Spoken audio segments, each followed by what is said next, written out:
kami bersatu menjadi duta kerajaan-Mu. Ku ucapkan berkat atas Indonesia, biar kemuliaan Tuhan akan nyata bagi bangsa ini.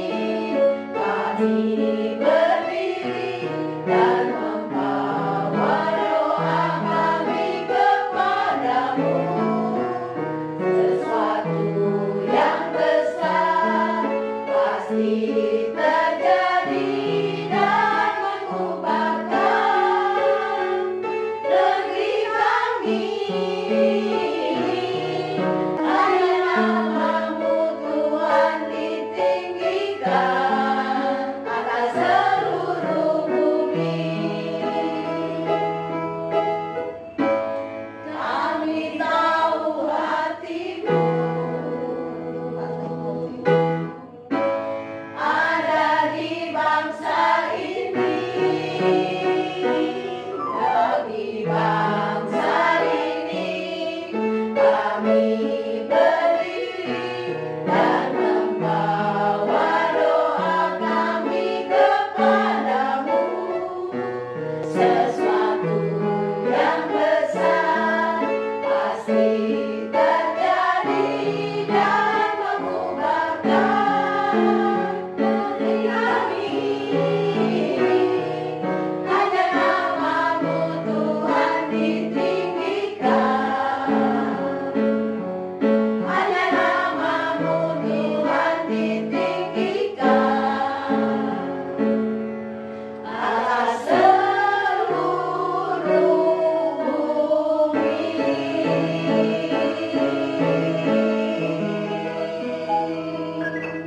Shalom semuanya, kita jumpa lagi dalam pembacaan firman Tuhan.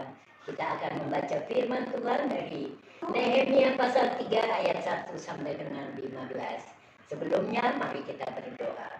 Bapa di surga, kami mengucap syukur atas pemeliharaan Tuhan bagi kehidupan kami sampai saat ini.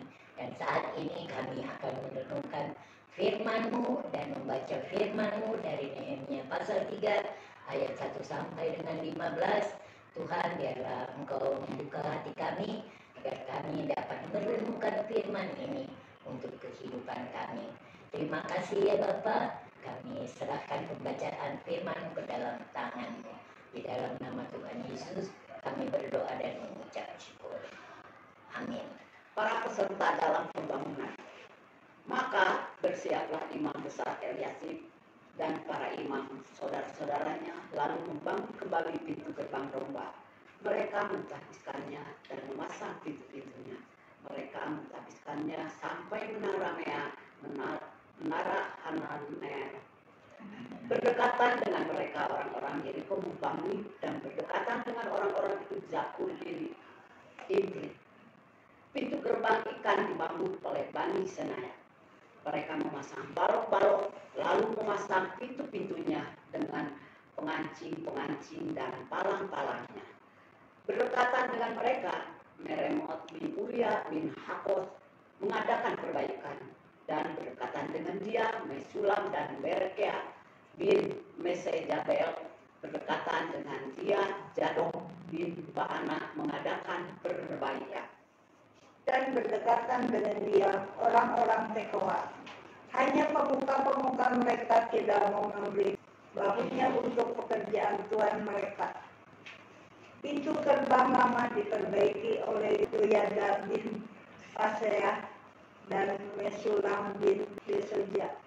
Mereka memasang balok-balok, lalu memasang pintu-pintunya dengan pengancing-pengancing dan palang-palangnya. Berdekatan dengan mereka, Melata orang Gibeon dan Jadon orang Meronoth mengadakan perbaikan beserta orang-orang Gibeon dan Mizpah yang berada di wilayah kekuasaan bupati daerah sebelah barat Sungai Efrat. Berdekatan dengan mereka, Uziel bin Harharia, salah seorang tukang emas, mengadakan perbaikan dan berdekatan dengan dia, anaknya, seorang juru campur rempah-rempah. Mereka memperkokoh Yerusalem sampai tembok lebar. Berdekatan dengan mereka Refaya bin Hur, penguasa setengah wilayah Yerusalem, yang satu mengadakan perbaikan. Berdekatan dengan dia Yedaya bin Harumah, mengadakan perbaikan tepat di depan rumahnya, dan berdekatan dengan dia Hur bin Hasan bin Hilkiah bin Harim dan Hasub bin Ahad. Muad memperbaiki bagian yang lain, menara perapian. Berdekatan dengan mereka Salum bin Halones, penguasa setengah wilayah Yerusalem, lainnya mengadakan perbaikan bersama-sama anak-anak perempuannya. Pintu gerbang lebak diperbaiki oleh Hanun dan penduduk sana. Mereka membangunnya kembali dan memasang pintu-pintunya dengan pengancing-pengancing dan palang-palangnya.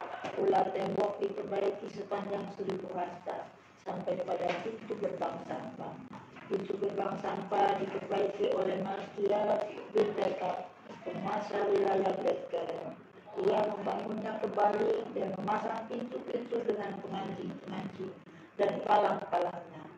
Pintu gerbang mata air diperbaiki oleh Salum bin Kol-Hosef, penguasa wilayah Mispa.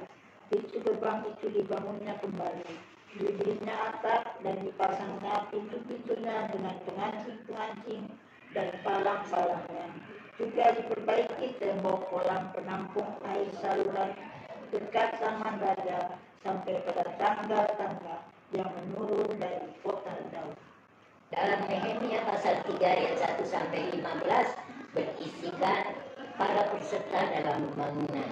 Betapa besar kasih Tuhan dan betapa besar rincian Tuhan di dalam karyanya. Ia dapat mengatur segalanya sesuai dengan nama-nama yang kita sudah dengarkan dalam pembacaan ini, sehingga mereka dapat sehati sepikir untuk pembangunan ini terjadi. Terima kasih ya Tuhan, karena Engkau begitu baik sehingga pembangunan ini dapat berlangsung dengan baik. Mari kita berdoa. Terima kasih ya Tuhan, karena Engkau beri kesempatan bagi kami untuk membaca firman-Mu. Luar biasa firman-Mu ya Tuhan, biarlah kami terus mengandalkan Tuhan di dalam kehidupan kami. Terima kasih Bapa. Inilah doa kami, di dalam nama-Mu kami berdoa dan mengucap syukur. Dirgahayu Republik Indonesia yang ke-79 Merdeka! Firman-Mu berita bagi kakiku, terang bagi